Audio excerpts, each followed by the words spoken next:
Amateur Traveler is in its 20th year now, but can you imagine if I had people on the show who had never been to the destination, but had just read about it or seen a movie about it? That wouldn't make any sense at all, and you wouldn't listen. We all know how important it is to receive advice from people who know a destination to get the most authentic local experience.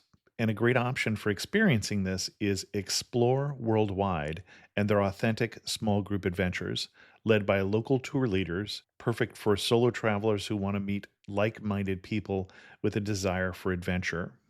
I'm often an independent traveler, but two of my last three trips were with small group tours because they organize everything and it's a lot easier. If you want to recreate the tour I did to Malta, they have a Malta and Gozo Discovery Tour. I'm intrigued by one of their tours called A Taste of Sicily. The company again is Explore Worldwide, and visit exploreworldwide.com to learn more. And thanks to Explore Worldwide for sponsoring this episode of Amateur Traveler. The nights are long, the days are short, and the weather is chilly to downright cold, depending on where you are. It's a good time to slip into a Quince iconic Mongolian cashmere sweaters, which start at only $50. You can treat yourself to everyday luxury at an affordable price with Quince. If you really want to dive into luxury, you can check out their leather handbags, washable silk shirts, and European linen sheet sets. Whatever you're looking for at Quince, all the prices are 50 to 80% less than similar brands, and they do that by partnering directly with top factories and cutting out the middleman. They only work with factories that use safe, ethical, and responsible manufacturing processes. And of course, they use premium fabrics and finishes for that luxury feel in every piece. But you've already heard me rave about my Quince travel pants. Treat yourself this winter without the luxury price tag. Go to quince.com/traveler for 365-day returns plus free shipping on your order. That's QUINCE.com/traveler to get free shipping and 365-day returns. Quince.com/traveler. And thanks to Quince for sponsoring this episode of Amateur Traveler. I got my bags packed, I'm on a roll. I'm heading out there and I'm ready to go. I'm looking real good in my passport photo. Oh, no. Amateur Traveler, episode 372. Today, the Amateur Traveler talks about castles, an archipelago, and the girl with the dragon tattoo as we go to Stockholm, Sweden. Got to sit in one more cafe. I know that I should be heading home, but maybe not today. Welcome to the Amateur Traveler. I'm your host, Chris Christensen. This week's episode of the Amateur Traveler is again sponsored by Audible, the best source for audio entertainment. And what other book can I recommend when we're talking about Stockholm, Sweden, besides The Girl with the Dragon Tattoo? I actually did get The Girl with the Dragon Tattoo and its two sequels from Audible. They're rough books, but I found them very entertaining, and they will help prepare you for a trip to Stockholm, Sweden. To get your free book when you sign up for Audible, go to amateurtraveler.com/free book so that they know that I sent you. Before we get into today's interview, I do have three news stories for you. In the first one, American Airlines is changing how they board the plane. They're going to start boarding people without roller bags first. I predict this is going to be a failure, and the reason why it's going to be a failure is that people without roller bags are going to be filling up the bins with the jackets and other things that can go under the seat, even though they're going to be told not to. And this is going to piss off Americans' business travelers who quite often have roller bags and are where a lot of their revenue comes from. So my prediction, failure. But something that doesn't sound like a failure, and I'm hoping will work, the Federal Communications Commission is planning to open up wireless spectrum for in-flight Wi-Fi. Currently, the whole plane is sharing 3 megabits per second, but they're looking at how to speed that up to 300 gigabits per second, or 30 times faster than your typical home internet connection. That's an internet connection that might even make me want to pay for it, one, and two, not be so sad if we're delayed in flight. By contrast, apparently something that can make your flight seem ever so long is if a woman starts singing Dolly Parton's I Will Always Love You on a non-stop loop over and over again. A woman did that on a flight from Los Angeles. They got as far as Kansas City before they'd had enough, landed the plane, and escorted her off. This is just a warning not to fly immediately after a breakup. For links to all three of those stories, check out the show notes at amateurtraveler.com. I'd like to welcome to the show Malin, who's coming to us from hotkompass.com and come to talk to us about Stockholm, Sweden. Malin, welcome to the show. Thank you very much. It's great being here. Thank you. Now, you are originally from Sweden, although not from Stockholm per se, and you pitched me doing a show about that beautiful capital of Sweden, and it is one of the places that I have not been to that I really want to go, so I am excited to hear why I should get to Stockholm.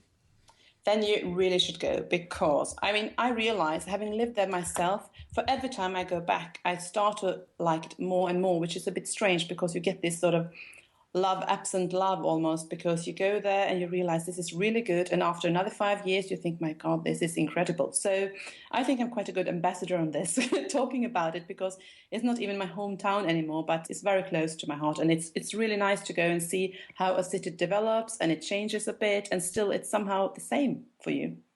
So basically what people should know when they go to Stockholm is, of course, it is up in the north. So I would strongly advise people that the first time you go there, for getting the absolutely best impression, I would say you should go in summertime because as in all Scandinavian countries, it can be really freezing cold. And if you go there for the 10th time because you fall in love, of course, you will take the November cold or the wind or the miserable weather. But I would say spring, summer, early autumn is definitely the best time to go to Stockholm. And of course, when we're talking summer, we're also talking about the really long days then in Sweden. Yes, which is another reason why you should also go in summertime to explore those long days. Of course, Stockholm is not as far up as some other parts where you really can have the sun never goes down. But still, it makes a big difference if you're coming from somewhere else in the world or just have been to Central Europe for a bit if you go there, because the sun goes down in Stockholm, but not too long. So you will have very few hours of sleep if you want to enjoy the most. And the mornings are also very beautiful. So it's completely a different area. And where would we start? And what kind of itinerary would you paint for us? I would start from the airport, which is probably where most people go to Stockholm, since the trains are not so common that you use it if you travel out from other countries. So Stockholm Arlanda Airport is quite a great place to arrive. And there are several ways to getting into the city. The train is there, a fast train, and here I would already now like to make a pitch that if you go there from Thursday to Sunday, it's a really cool thing that is called the dating square, where you can hook up with people and you travel to for a reduced price. So it's quite fashionable there. You go there and you go and wait for someone else to hook up with you. And when you say hook up, you're talking about doing a cab sharing, or are we really having a romantic tryst here? Not at all. It's just to buy the ticket. It's sort of, if you travel to, of course, if you are on the express train, so therefore you pay 2 for a reduced price. Ah, okay. So it's a bit of a marketing thing, I think, for the train, how it started. But I think it's become quite a success because obviously there are less business travelers from Thursday to Sunday, and then they reduce the prices. It's also a fixed price if you travel with taxi, which is good to know because otherwise taxi is almost a no-no, I would say, in Stockholm because it's really tend to become expensive. So there are many ways of getting from the airport into the city center. There are also buses and train and, there is no need at all to rent an own car, I would say, in Stockholm. Okay. Stockholm is built on water. It's actually 14 islands built together, and that's why water and nature is never far away. So it's really, really a reason for going there because you can explore, whilst being in a city, you can explore a lot of nature. It's a lot of beautiful architecture. It's clean, open water and many parks. And people do actually even fish in central town and eat the fish, which is quite unusual for being in a capital, I would say. Stockholm is an old city. It was founded already 1250 as a hub of trade and finance, not at least for the German merchants. So therefore... Well, it wasn't the capital at that time, as I recall. Yes, it was, yeah. And it has also a lot of trading. It was just all about trading in Stockholm at that time. So the city was built up around this because, of course, the closeness to the sea. So I think it was the northern hub of the Hansa. Oh, it's a Hanseatic League. Okay. Yeah, so that's how it all started. So that's also where I would like to probably introduce first. For every visitor to Stockholm are very interested in this old town, which is where the royal castle is. Mm-hmm. And it's also where most tourists tend to go. And it's really, really pretty. That old town is very old. It was founded already in the 11th century. And this is really the heart from where the city has been growing from. The old town of Stockholm is built on 4 islands. And most people you meet here, they do not even live here because, of course, everything is under preservation order. So people find it slightly inconvenient because there is nowhere you can park, there are no elevators, but still there are a couple of really nice apartments there, and there are some people that absolutely love to be here, and there are also a couple of hotels in this area. So it's definitely something you should not miss out on. And here is also the Royal Castle, which I would strongly recommend. There is a very interesting Royal Armoury Museum. There is the Change of Guards, and there is a lot of things to see depending on your personal interests, I would say. And you say a lot of things to see. What are a couple that you like in Old Town Stockholm? I would say the Royal Castle is my favorite sightseeing spot there. And the other thing is just walking around those narrow streets, hailing back from the medieval times, and they are very amazing. What you should know when you go plan to just strolling around is that, especially in summertime, it's recommendable to visit very early in the morning since the tourists are filling up quickly and the streets are very narrow. Okay. And it's definitely much less charming if you go there during the daytime or when all the other people are there because the crowds are there, the tourist shops are open. So I would strongly recommend go there in early morning for a stroll, start your day there and just enjoy the atmosphere there. The most narrow street is only 90 centimeters, which I think is 35 inches. It's really, really cool.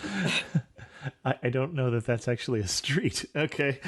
It's called, it has official street address. I've checked it. So especially what you can do after you have walked around in the old town, you should maybe stroll around down to the sea, which is also very close. The restaurants, unfortunately, are a bit of diverse quality in the old town. One is very famous, that is called Den Gyllene Freden, which is one of the most famous restaurants. And we're going to put some Stockholm. of these names in the show notes. We talked about whether we should pronounce them in Swedish or anglicize them. I didn't get that one in Swedish.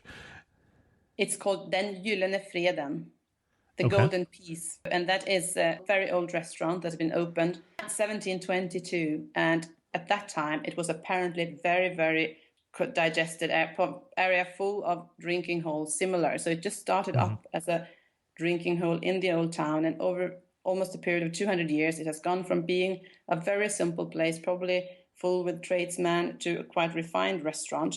So now today, every Thursday, the Swedish Academy that selects the Nobel Prize winner in literature, they have their dinner after the weekly meeting session there. So it's also a bit of history, or today's history even. So it's very popular with visitors to Stockholm. So I would say it's not to be missed if you're planning to dine in the old town. It's really one of the places you should go. Okay. And after that, another recommendable sightseeing spot close to the old town is Riddarholmen, which is another small little island that is connected by a bridge. It used to be the church here, used to be the church where the royal family was buried. It is not the case anymore because now today the royal family is buried in a garden, sort of a big park north of Stockholm. But it is quite an impressive church, I must say. It's very empty here because the latest figures I read is one family that is residing on this island still. The rest is just, it's a courthouse, there are churches and a few official buildings. But it's still very pretty because you get to see the other side of the lake there. And you can stroll down and have a sit down on the stairs and look down on the lake. And it has actually just leaked out that the Swedish Princess Madeleine, who will get married later on this spring, will take the boat from here. So maybe, who knows, it might start to come something else up there now. And you mentioned the royal family is now buried in a garden. Am I remembering incorrectly, or is that the one that's actually a UNESCO World Heritage Site? It is, yes. Okay, all right. Then I do The have whole that. parks, more or less, the whole green areas around Stockholm are national heritage sites. Okay. So from here, it's very recommendable also to visit the Södermalm, which is the area just south of the old town. It's the largest part of Stockholm. It's almost 8 square kilometers, and it's inhabiting a lot of people living there. It was previously the working class area, but has now been filled with younger families, a lot of media people, and it's really a part of Stockholm that has been blooming the last 10 years. Now, I want to say that a lot of us whose introduction to Stockholm of recent days were the books The Girl with the Dragon Tattoo, that took place in that neighborhood. It is, yeah. Okay. It is the part of her neighborhood. It used to be, it was funky. Some people even said 15 years ago it was dangerous. But I think now the reputation is much more cool, funky, girl with a dragon tattoo. It's much more about the media now there, and it's very fashionable. Okay. And This is very enjoyable, especially in the summer, because in summer you can walk down up to the highest point there, which is 54 meters behind sea level, and look down all over Stockholm. So it's very an enjoyable area to just have a stroll. A lot of restaurants, a lot of cafes, bars, quite easygoing area. It's known also for being the more relaxed area in Stockholm. So here you can really go with your hair down any day of the week, and people are very easygoing. And do you have a favorite cafe to sit and watch the world go by in that area? I like the Götgatan, which is very famous for shopping as well, and they have a few cafes that are really nice. Okay. Here you can basically go anywhere, I would say, for a nice place. Okay. If you walk down towards the center of Stockholm again, there is a very lovely place which is mentioned very often, which is called Gondolen, but I would say it's still going strong, even though it has been going strong for many years now, because it's an elevator that goes very high above the Slussen, which is a circulation place that they are now redoing. And this opened in 1994 and has become an institution for Stockholmers, for tourists alike.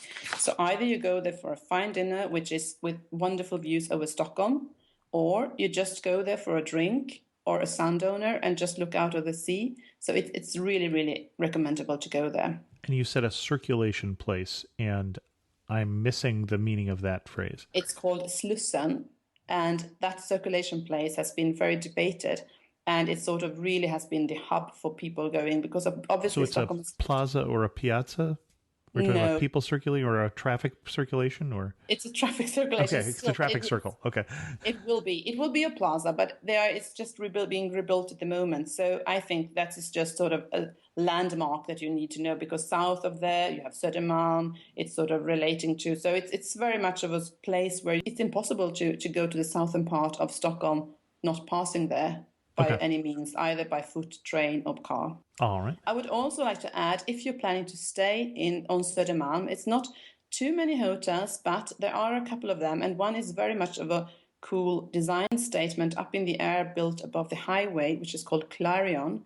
I had the pleasure to stay there myself 1 year ago, and it was really, really comfortable, and it's normally quite good prices as well. So it's very recommendable if you enjoy that kind of area, want to be a bit semi-residential, and do not want to be in the exact city center. And that is going to be a moderate or a luxury hotel? I would say a moderate hotel. Okay. Because we should point out, and we'll talk a little more about it later, but your site tends to focus on luxury travel. So I just wanted to clarify. Yes, they do. Okay. But this one is more moderately priced. Okay. Another part of Stockholm is called Kungsholmen, which is in many ways ignored by the tourists, apart from the famous town hall, which many people go and see. And after that, you either go back into the center again, or you do something else on your itinerary. However, I would like to emphasize that if you are in Stockholm in summer, you should really not stop by the town hall. You should continue to walk along the stretch of water there, because it's really beautiful and it's very residential, and it's an area of different kind of people, and it's a bit overseen, this area, so it's strongly recommendable to go there. And at any time, if you would like to get bored of it, you can walk up to the land direction again, and then you have an area of very many street restaurants, cafes, and bars. And this particular island is built on with none less than 14 bridges around it. So it's everything is about water in Stockholm, as you can hear. Many people even have their own boat, which is also quite fun to watch in spring when people are starting to take out their boats. There is another area in Stockholm, which is, I built them a bit together to make it slightly easier here. Some of them are residential, but for that sake, they should not be overlooked. For example, Stockholm has a very beautiful public library that probably would interest. That was also very much focused on the girl with the dragon tattoo. I think she was also walking around there, and it was on some of the shots from there. It's really amazing to see. And also in the Norrmalm, which is normally the finance district, together with the governmental buildings, many people consider this area not so charming, which of course it's true, but it has very many hidden gems. So, for example, if you are in Stockholm doing some shopping, I know some people tend to do that when they travel, there is a central bath that it was quite old, about 150 years old, I think it is, where they have a really nice atmosphere, a garden restaurant with a very healthy food. So I think every traveler to Stockholm can really find their way of exploring Stockholm by just going peek into some courtyards or find things, because Stockholm has so much to offer. And you talk about the different ways of exploring Stockholm, and I get the impression from streets that are barely almost less than a meter wide that we're talking about a walking city predominantly. It is, Any yes. favorite or quirky walking tours of the city? I think you should start in one area. I mean, the national park is definitely a must, especially if you stayed in Stockholm for a bit longer. You should take at minimum half a day and just walk around this area, which is called Djurgården, which is stunning. Irrespective of if you're there in summertime or wintertime, it's equally nice because you can stop in small cafes. There are many museums along the road. So it's definitely a must. I would say if you are in Stockholm in summertime, you should start in one part of the city, walk to the other. My suggestion would be, like I said, maybe Old Town, walk in towards the city center, because it's very, very easy to walk in Stockholm. Okay. And should you get bored, you can always take the metro, which is also very handy. And you mentioned summertime, and we've gone back there a couple times, although with the crowds, it sounds like maybe even a little earlier might be better. But is there one particular day that if you're anywhere near Stockholm, you ought to be in Stockholm on what day? I'd reverse your question. If you want to be enjoying Stockholm by yourself, together with probably would be other visitors, it is when Swedes celebrate midsummer, I because wondered. people Okay. are escaping the city then. So if you want to enjoy the old town and so have a complete quiet town, it will be the midsummer, which is the 21st of June every year. But apart from that, I would say no, because I think Stockholm has become such an attractive destination for people. So it's never really empty. It's never really overcrowded. We don't have this tradition in Sweden with the National Day celebrations or so. Mm-hmm. So I would say it's pretty much all year round, and there is no particular peak. I mean, obviously, it has been some things going on because Sweden had a royal wedding that was massive, and a couple of times a year there are big events going on. So that you should probably avoid. But of course, they tend to differ from year to year. So I think one just have to Sure. check and make sure it doesn't clash. What else should we see? What you should do in Stockholm is very much based around the center, along the water. So basically, as long as you keep to the water sides, you're always going to see interesting sightseeing spots, nice museums. The Opera House. Favorite museum, as long as we're talking about nice museums, or favorite museum that nobody goes to? Oh, that's a tricky one. Yeah, I have one. One is much more season related because there is something called Liljevall's Spring Collection that opens in February every year. And that is really nice. It's up and coming artists, and it's a house in a nice house on Djurgården that's called Liljevall's Art Museum. Okay. Apart from that, I would say that Museum of Modern Art is very nice. It's on Skeppsholmen. It has a lot of quite famous paintings there. And also my favorite of them all is the National Museum, which is actually unfortunately closed at the moment. And I don't know, I could not find a specific time actually when they reopen. Okay. Well, people will be listening to this for years, so we can Of course, yeah. maybe open by the National time that they get Museum there. will be opening soon. Excellent. Apart from that, I would say what you should don't miss out in Stockholm is my actually favorite area of Stockholm is Östermalm. It has very nice small streets and very beautiful buildings. And here the stadium was built for the 1912 Olympics. So it has a lot of interesting architecture. Also very many restaurants. And the absolutely best with this area is the closeness to the Royal Park. So from here you can actually walk around to the city parks, and where you can run, you can have a picnic, you can horse ride or just hang out. So it's really a nice area. And I think you should go there if you're in Stockholm, if just so for 2 hours walk or 1 hour, depending on how much time you have. But if you're in Stockholm longer, you should definitely take your time going there. And you talk about that being your favorite. Seems a good time to ask, what isn't your favorite? The place that everybody goes and you don't know why. The Skansen Museum, which Oh, I find... really? Yeah. The folk museum. Yeah, I think it is nice, but it's by far too many people. It is basically, of course, it's built up to resemble something that Sweden was supposed to look like. It shows a lot of old ways, but I think still... Well, and it's one of the oldest of the folk museums and has led to a lot of the other folk museums elsewhere. So it's interesting that you mentioned that one. I think it's overrated, basically. I thought you can go there, especially if you have kids. It's great because it's also a zoo built together there. So for that, but just to go there and explore, it purely depends on your expectations, I think. Okay. I think you can go outside the city center and explore a bit the same, but not put out up as a museum, to be honest. So where would you go instead?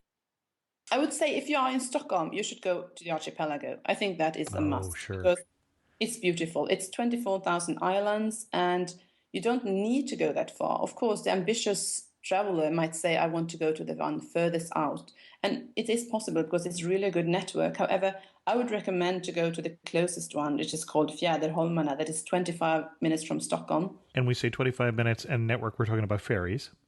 We're talking ferries, yes. Mm-hmm. And these ferries are from several points because, of course, this is quite a popular one. So from this ferry, you can take from several stops in central Stockholm. And you're saying if we get out there, we're going to see a part of Sweden that doesn't look like Stockholm. That's a little more traditional. Exactly. And it's very close. I mean, of course, it is many people don't count it in as the real archipelago because, of course, it is still in the area of Stockholm. People go there with their speedboats. It's not so many permanent people living there. So you would still feel a bit of the city hustle and bustle probably. But still, for being in the archipelago and for being so close, it is still cliffs. You can go out there on the cliffs, find and own cliffs for yourself. There are many nice restaurants there. From May to September, especially, the restaurants are open. I mean, I think also for Christmas, apart, you can also go there at other parts of the year just to have a stroll around because it is a part of very nice nature. And when you say versus going much further out, I mean, the islands go all the way basically to Finland. Exactly. And you get out there to where people can put up their flag if they want the ferry to stop, little tiny islands with just a few houses. That you can do, which demands a bit more planning, of course, and you need a lot of time because the distances are quite big. So you need to check, do it take 3 hours for me to go there, or how do I get back, or is it a daily ferry back or so, which is, of course, it's lovely. I would encourage anyone that spends, if they have a week to spend, maybe in Stockholm, do 2 days in the archipelago if you Do travel. one night out there someplace. Okay. Exactly. And if we did one night away, do you have a particular favorite little island out there that you would say? It is with Stockholm archipelago, which me as a Swede, it's quite natural, but I have understood it's very, very few hotels out there. So, and also guest houses are not too many. So people tend to go there for a longer time, maybe renting a little hut or so, or you go there just for the boat trip and back and forth. There is one island that is far out that is called Sandhamn has several hotels, and it's quite famous because it's one of the sailing points. So people just sail there, and there's sailing competition starting from there. And that is really far out, and it's beautiful and has several different hotels and hostels and so that I can recommend going to. Excellent. Well, that was good. That filled in one of my questions, which was to ask you about the archipelago. So, yeah. Now, talking about ships, there is also another nice museum that is the Vasa Museum that has the world's best preserved ship from the 15th century. So that is very famous in Stockholm. I think there is this warship that was found and it was more or less intact. So they could just lift it up and put it into the museum. And we're talking about well-preserved because this is unfortunately a boat that sailed out front on its maiden voyage, got about 20 minutes out and sunk. It did, yeah. That's why it's convenient. It sank so close to the city centre. No, it was apparently completely wrongly loaded. So, yeah, it was an ambitious ship that never really got to sail. So, but instead now it's serving as one of the most visited points in Stockholm in a museum. So I think people really should go there, have a look, and if you're not so much into ships, I think it's still amazing how it can be so well preserved since it's been in the water for so many years and just being lifted up and look at it like it was built almost yesterday. Well, and that actually tells us a little bit about Stockholm because my understanding is it's well preserved because there's so much fresh water in the area around Stockholm that the area it sank in can't grow shipworms because it's not salt water. So, I mean, that tells us a little more about where Stockholm is, where the fresh water meets the sea. That's true. Yes, Stockholm is exactly on the point where the sweet lake is meeting the salt sea. And even if, of course, the water is salty compared to what comes in from the lake inside Stockholm, but still, if you compare to any other sea, it's not really salty. So, of course, the water is very fresh, and it's also very unusual, I would say, because I know a couple of years ago, it was maybe 10 years ago, when Stockholm was competing for the Olympics, their mayor was even drinking the water from there. So Stockholm has very fresh water. Now, speaking of drinking, we're going to Stockholm, and we mentioned a couple restaurants. We didn't recommend what particularly we should order in a Swedish restaurant or a Stockholm restaurant. Oh, that is a lot. Swedish food is It's not so heavy as you might think. Many people think Swedish food is very heavy, but I would We just think say meatballs and fish. meatballs, yes. And for the best meatballs, there is a restaurant called Prinsen, an old institution where you just have to go if you want meatballs. Another quite famous dish is called Wallenbergare, which is almost like a burger, but with calf meat and very finely cut. And it's always served with mash and peas. Okay. And that's also quite tasty. There is something called beef rydberg, which is beef fillet that is sliced together with onion and egg. It's also very good. And I have a special recommendation for that because, of course, sometimes you do sightseeing, you end up realizing, my gosh, I forgot dinner time and I'm really hungry and I don't want to go for fast food. There is a bar called Operabaren, which in the backside of the Opera building, it's quite a lot of things there, actually. It's a very fine dining restaurant. There is a nightclub, but then it's also on top of this, it's called Operabaren. It's an old bar. It looks like a gentleman's club almost. And there they serve food up until 2 o'clock, refined food with a good wine list. And it's a very nice place, actually. So there you can go if you realize it's 11 o'clock and I have not had my dinner yet. It's still possible to go there. Excellent. You mentioned we missed dinner. We're outside saying any good Swedish street foods. So skipping the international fast food chains, those Swedes would pick up what? Swedes used to eat hot dogs. It used to be hot dog people walking around everywhere. I think now it's mainly in Stockholm, and you can eat hot dogs. It's not a particularly Swedish thing. It's not like the Danish one. It's not red. It's a different kind of meat, but it is available everywhere. Okay. But what Swedes tend to do when they skip dinner or lunch is they do fika, which is a very typical Swedish thing to do. It's called fika, and that means that you're having your coffee or tea or whatever you're having together with a little something. It does not necessarily have to be even a sweet thing. And I think that's quite important for foreigners to know because the Swedish are doing fika all the time, and there are many cafes, and it doesn't necessarily mean that you eat big sweet cakes or so, because these cafes also tend to have things like pasta salads or sandwiches or paninis or other kind of lighter food. So it's really a big thing in Sweden to do fika.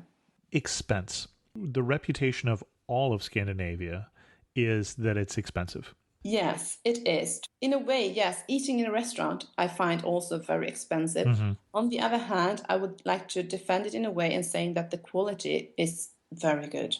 If you compare to many places, it is normally very good. And also, what I think tend to always give a little bit of extra expenses in is if you order alcohol, of course, in a restaurant. But saying that, I would like to also say that what you order there, also probably part because it's expensive, is very good quality.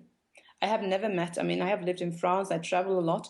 I have never met so many knowledgeable waiters and waitresses like in Stockholm when it comes to ordering your drink to the food. Okay. Irrespective of what you order. If you want to order beer, they can tell you what goes best with your food if you order wine. So I think people that go to Stockholm should be aware, and if you go for dinner, you should definitely know that it will give quite an extra expense to your bill. But still, if you want to do it, you can probably get very good wines and stuff. And if you're on a budget, any tips for saving money in Stockholm, either on accommodation or food or... Food you should do. One good trick in Stockholm is Swedes are having lunch. That's a really thing. In Sweden, you do, in difference to the other Scandinavian countries, in Sweden, we always eat hot food. And if you move around in Stockholm, you realize that between 12 o'clock until 2 o'clock, every restaurant has a lunch fixed menu. And there you can go to the very many of the finer restaurants. They still have a lunch fixed menu. And it might not be, you cannot choose from a la carte, but you can have maybe 3-4 dishes to choose from. And you have it with drinks, you have it with coffee, very often a little cookie afterwards. And it is very reasonably priced. And the fixed menu obviously is a good tip, not just for Sweden or not just for Stockholm, but in Europe in general. That's often a really good tip. Of course, yeah. In Sweden, they never do it in the evening, though, I would say. Interesting. That's very rare. Yeah, but for lunch, you have to do it. It's very high competition. So that's also why they drop prices, especially if you move around, maybe not very much in the center, but still. But if you move out to Södermalm, for example, or Kungsholmen or any of the other areas I've mentioned, you can find really, really good lunch deals in very nice places. but you pay much more. One question about Stockholm that has occurred to me. So I'm going to go to Stockholm. I'm going to fall in love, and I'm going to want to stay longer. And I know that one of the former guests who's been on the show, Nomadic Matt, found that, and he wanted to stay in one place and be a little less nomadic for a while. He actually couldn't find an apartment in Stockholm and said that there were year-long waiting lists to get into an apartment. Is his an unusual experience, or is there something very unique about the Stockholm long-term accommodation? It's true. Stockholm has had a shortage of accommodation, irrespectively of whether it is almost for residential, whether it is for tourists, whether it is for business travelers. I think the hotels are picking up. They are building more and more hotels. But, for example, serviced apartments has been more or less non-existing in Sweden. Finding a holiday apartment is also very hard because the shortage of accommodation has been so fierce. So people know that instead of renting out for tourists, I probably can rent it out for someone that needs a place permanently here. Oh, sure. Well, that makes sense. So I think it's really a lack of this. They are doing some more, not so luxurious, but some holiday apartments I know in Stockholm now. But still, I think it's very difficult because, of course, the area is limited. I mean, the Right. sea is there. You can't really find. And I think it's also, they have problems with universities, for example, because the students have nowhere to live. So it's really, I think that's a tough thing for Stockholm to try to solve. And there are more and more tourists coming there. Well, and you talk about the sea being there, and it reminds me that one of the best-known hostels, and actually one that would be difficult to get into, is the one that's on a boat in the harbor, actually. Yes, the Af Chapman hostel. Yes, Right. that's true. It's very popular and it's always mentioned. And the location of it is simply amazing because you are in the heart of the city and you can walk from anywhere there. And it's a very unique environment. What is going to surprise me about Stockholm? The best I would say is that people are very, very friendly and everyone speaks English. So if you compare to traveling in other countries in Europe or the Southern Europe, where you really have to do your homework, I can assure you that in Stockholm, irrespective of who you ask on the street or in a cafe, they will tell you everything you need to know and a little bit more because people are very open-minded to travelers and tourists. Excellent. And Stockholm is another home to you. Is that fair to say, even though you're not living there right now? It is. And it's also changing very much. I think it's very thrilling because Stockholm has gone, I mean, it's still not a big city, but it feels very much more like a big city than it did maybe 10, 15 years ago. So in a positive way, it has changed a lot. Can you think of one day that you had in Stockholm that is the perfect Stockholm day? I think the perfect Stockholm day has to be in summertime or at least with good weather, because that's another thing any traveler needs to know, that if it's at least a little bit sunshine or it's above 10 degrees Celsius, Everybody's you do outside. or you sit outside. So people might come there and in a taxi or so, you think people have gone crazy because they're sitting outside. But then you should know every restaurant has a heating system and blankets because people just want to be outside. After the long winter, people can't stand it to be inside. So that's why people are spending the summer outside more or less. Before we get into our wrap-up questions, anything else we should know before we book a ticket and go to Stockholm? No, not really. I think you should plan your Stockholm whereabouts very much depending on the season you're going. As I mentioned, it is a city ideal for walking. Or if you are very much into museums, you might want to do them if you go there in the wintertime. I mean, there is always something that you can do because there are a lot of things going on. And as I said, the archipelago you should do irrespective of the season, at least for one day. And you should just enjoy it. And if you have good weather in the winter, Stockholm is simply beautiful. So I would not say that do not go there. Just be prepared. It's darker, it's colder, but nothing is as stunning as if it's a nice winter day in February and you have white snow. People are walking on the sea then for their walks. So it's very nice. You're standing in the most beautiful spot in Stockholm, and this may be a hard one. Where are you standing and what are you looking at? Oh, I think I'm standing at this restaurant that I mentioned, this Gondolen, which itself is a quite ugly building, but you're looking out over the whole Stockholm. So you're standing there on the terrace and you have the whole city in front of you. Excellent. One thing that makes you laugh and say only in Stockholm. Sometimes it's better now, but it has a bit of uniformization. So it's only in Stockholm you can see maybe 3 people dressed exactly the same way with the same color. Stockholm is very uniform when it comes to that, although it is a hub of fashion and it's getting more and more of a hub of fashion. But sometimes Stockholmers has a tendency that they are very trendy, which is, of course, it has also a good side, but it's also sometimes become a bit too trendy, that people are too aware. Last two questions. Finish the sentence. You really know you're in Stockholm when what? When you're sitting outside in a cafe, it's 10 degrees cold and people are queuing up for seats outside. I love the idea that they have the heaters, but also even more so that they have blankets, that Yes. people are willing to sit outside and have blankets. I think that's just a very interesting and unique sort of thing. And if you had to summarize Stockholm, your other home, in 3 words, what 3 words would you use? Light, Okay. happiness, because that's another tendency that people tend to be much friendlier in summertime because people are so happy for exactly the same way I said. People are going outside, they are sitting outside, they are enjoying that the long winter is over. So people are in general very, very happy. Also nature, because you are so close to nature. It becomes very evident, especially in summertime, because you have the sea everywhere. So people go swimming, everyone has a little favorite spot where they go for sunbathing. So the city becomes very close to nature in summer. Excellent. Malin, our guest is from hautcompass.com. Tell us a little more about your website and where we can learn more about your travels. Hot Compass is focusing on travelers that might not have done the sightseeing or they find their sightseeing tips on other places, but it focuses on hotels, restaurants, cafes, and shops. So basically for people that might not have the time or don't know they want to go to any of the covered cities and have maybe a business meeting and want to know the best place to go for a dinner or to take their family to a cafe or want to know a good hotel for going away with a couple of friends. So it's all about very personalized reviews, currently holding more than 1,000 reviews on a selection of world cities. And it doesn't sound like we have really been able to use your knowledge quite to the extent we should. You've talked about hotels and you've talked about restaurants, but you haven't told us your favorite shops in Stockholm.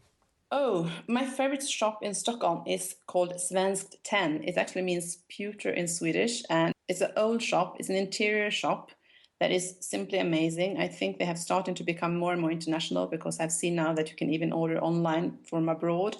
It's very beautiful furnitures, and they also have small accessories. Every time you go there, it's a perfect place for picking up dinner gifts or small gifts for yourself. And they have furnitures, but they also have smaller things like fabrics and curtains and pillows and tablets and things like that. Great. And where would we find that? On Strandvägen, on this one of the nicest streets on Östermalm, facing the water. Excellent. Malin, thanks so much for coming on The Amateur Traveler and sharing with us your love of Stockholm. Thank you very much for having me. In news of the community, after the episode that we did on Victoria Falls, I heard from fellow podcaster Gary Bembridge from the Tips for Travelers podcast, who's also been a recent guest and a wonderful guest, I might add, on This Week in Travel, who said that Victoria Falls is my favorite spot in the world. Sharon left a comment in the Facebook community, facebook.com/amateurtraveler, about the recent episode we did with Wandering Earl, and that was episode 369, Travel to Bucharest, Romania. And Sharon said, I am loving your podcast. Really enjoyed this one with Earl. As I just discovered him a couple months ago, he's very engaging with everyone on his blog. From time to time, I encourage people to rate The Amateur Traveler on iTunes, which helps people find the show. I do want to acknowledge we have 196 5-star reviews in the U.S. iTunes store. I don't check all of the stores. You'll have to let me know if you leave a review on one of the other stores. The 3 most recent reviews, also 5-star reviews, are these. Pat in California, and this one I may have read before on the show. Love Chris's podcast and his gentle approach with guests. He seems to get the best from them. Chris's knowledge of history is an added plus. There have been some great discussions of destinations all around the world. I like the last 3 questions of each guest. If they have adequately described their destination, I can guess what those answers will be, a sign of a successful podcast. That and creating a desire to book my next flight to that same destination. I also heard from S. Seller, who said, fantastic travel podcast for anyone with wanderlust or who just loves hearing interesting stories. Amateur Traveler is a fantastic podcast to listen to. It's clear from listening to any episode just how much work Chris puts into this series, and the pictures on the enhanced version complement the audio very well. The weakness of the format is that it focuses on the perspective of a single guest who, while typically very knowledgeable and interesting, has his or her own bias and a limited set of experiences in a destination. So while I highly recommend listening to The Amateur Traveler, the guests are well informed and engaging, I would also strongly recommend using additional podcasts or resources when planning your trip. Amateur Traveler is a great resource, just don't make it your only source. I would certainly agree with that. And then I also heard from Snack Love, who said, wealth of travel info here. So many good guests with firsthand tips, wisdoms. Sometimes the guests are awesome, sometimes just okay, but always at least informative. Good host. Only thing I'd change is the intro song. After so many shows, I gotta skip it. Thankful to have this podcast. And I should say to Snack Love that if you want to skip it, if you have the iTunes enhanced version and a device capable of playing that, it does make it easier to skip to any individual chapter. So you can skip the intro or you could skip the news stories as well, just by double-clicking on your earbuds if you're listening on an iPhone. With that, we're going to end this episode of The Amateur Traveler. Feel free to go leave a 5-star review yourself at iTunes. Join the community at facebook.com/amateurtraveler. Visit the website. We do things over there too, amateurtraveler.com, and you can leave your comment on this episode. Also, feel free to send me an email to host@amateurtraveler.com. You can follow me on Twitter at Chris2X. And as always, thanks so much for listening.